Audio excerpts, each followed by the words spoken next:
Shiv Sena UBT के एक ऐलान ने मुंबई के सियासी गलियारों में खलबली मचा दी है। जी हां, उद्धव और राज ठाकरे 2 दशकों की दूरी भुलाकर बीएमसी चुनाव में एक साथ आ रहे हैं।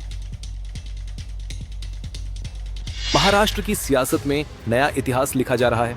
2 दशकों की तलखी को दरकिनार करते हुए ठाकरे बंधु अब एक साथ बीएमसी चुनाव में उतरने जा रहे हैं। संजय राउत ने इस गठबंधन की घोषणा करते हुए सियासी हलकों में हलचल मचा दी।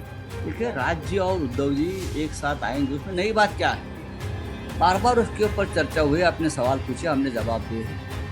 दोनों एक साथ है।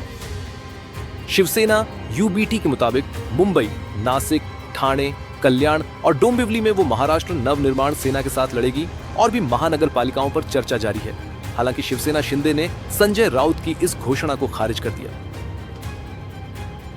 उद्धव को शिवसेना की बागडोर सौंपे जाने से नाराज राज ठाकरे ने 9 मार्च 2006 को अपनी अलग पार्टी एमएनएस बना ली थी, लेकिन 20 साल बाद ठाकरे बंधुओं की जुगलबंदी से बीएमसी की जंग और रोमांचक हो गई है।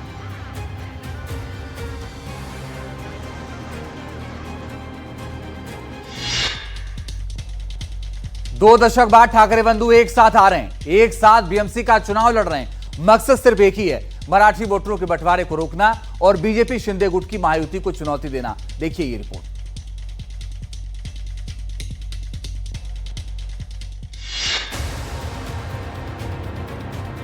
महाराष्ट्र की सियासत नई करवट ले रही है।